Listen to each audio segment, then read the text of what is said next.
Right, I am live. Going to talk about funerary cones today in ancient Egypt and how I believe they were used to levitate stones or to guide the levitation of stones.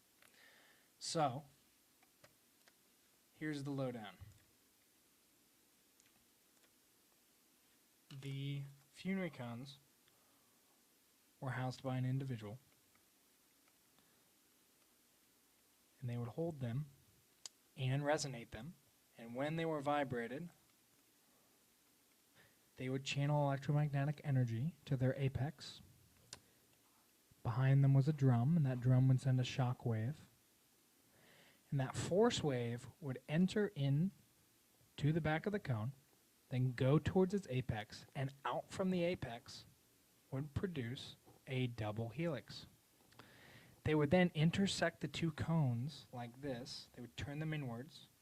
They'd intersect the outgoing beams to the surface of that medium that they wanted to rotate.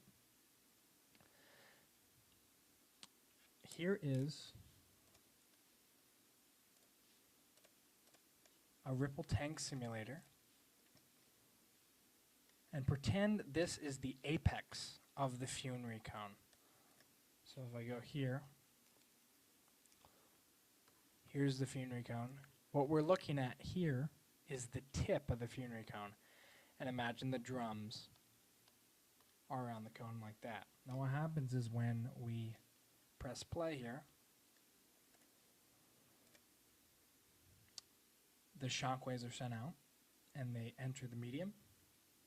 And what happens is if we speed up the simulation, what happens?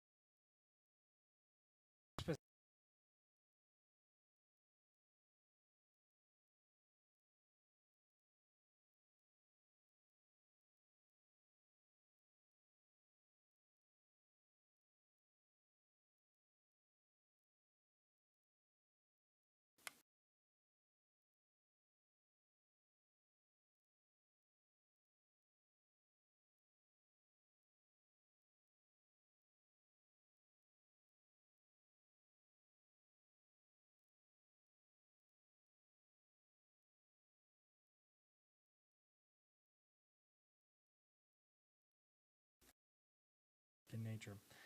Here is our pyramids, and scientists found that when pyramids are resonated or cones are resonated, the shape, when cones are resonated, they can channel radio waves or electromagnetic energy. The red zones here are hotspots of electromagnetic energy. And so what happens is when these cones are vibrated, these funerary cones, or even a cone like this or like that, when they're vibrated to their resonant frequency, they channel electromagnetic energy. In addition to a drum,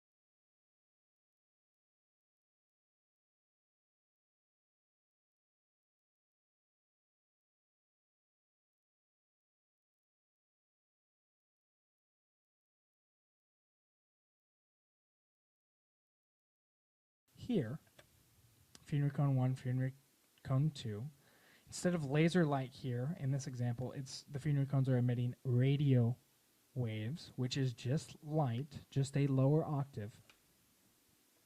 When these two beams intersect at the surface of the medium, it has rotation in it, it will trap the particle. And this is called the optical tweezers experiment. And you can go see, the link will be in the description, you can go see this experiment take place and how they actually trap a particle of light. Anyways,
acceleration.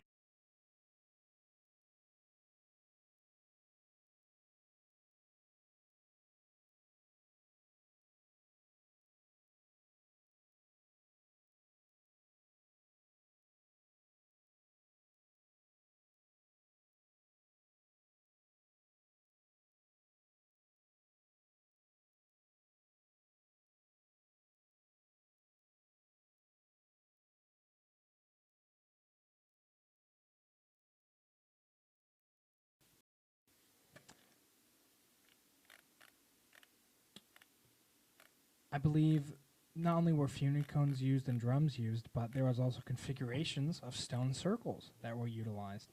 And I made another video on this, and I did a ripple simulation on this right here and here, and how that would look. It's my belief that you could surround quartz drums with an obelisk, and you could create a helix out of the tip of the pyramid there if you wanted to.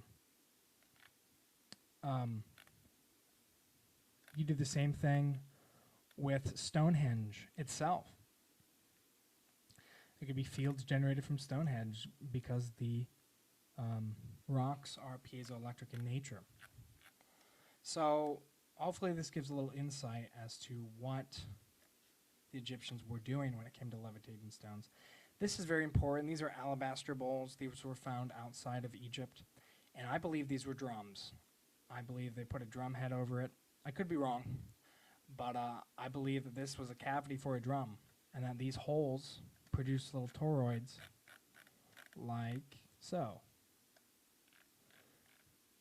And because it was made of granite and had piezoelectric minerals in it, it sent out an electromagnetic shock wave. And they would use these around the pyramids. The pyramids with drums. Obviously, this is not a square. This is not a square pyramid or square base, but pretend this is the apex of the pyramid. What happens is when the waves get to the top, they form a magnetic field. If the medium is piezoelectric, they're forming a magnetic field. And the reason why that is a magnetic field is because it is the exact same geometry of what we see underneath a ferrocell with a magnet. This is a pole of a magnet. Say this is the north pole facing us, facing the screen. Going back, I will do it one more time. The more drums there are, the more data points, the more defined the image of the ferrocell is, or the image of the field is, inside the medium. And to induce a rotation at the very top, I believe there's sort of an asymmetric flow of the drums. So here we see, I can't really back it up, but here we see the same geometry as this ferrocell here. I will do it just for kicks and giggles. I will do it one more time. And the link will be in the description for this. You can play around with this all you want. It's pretty creative software. It's pretty fun. So, yeah, I'll go back and talk about the induced rotation at the top of the pyramid. Okay, so now we have that geometry there now. That's the same geometry as that, just with less waves. Again, you need more drums to make the geometry more fine-tuned. Now, to induce a rotation, it is my opinion that the drums were sort of offset, like so, and that the wave would sort of be offset a little bit, like so. And it's been offset in the other ones because I didn't time it perfectly.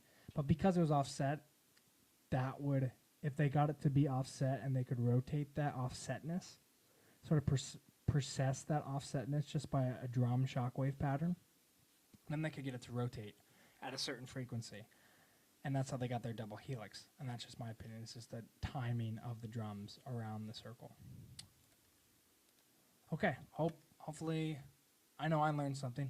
Hopefully you walked away with something. I hope you enjoyed it and maybe can apply it to your life one day. Thank you. Bye.